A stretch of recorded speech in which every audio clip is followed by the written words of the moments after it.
This is Jose Balibrea, head of the Department of Bariatric Surgery here in German Trias Hospital in northern Barcelona, and professor of surgery at the Autonomous University of Barcelona.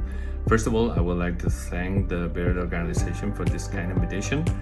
As a bariatric surgeon, my topic will be the relationship between obesity and IBD.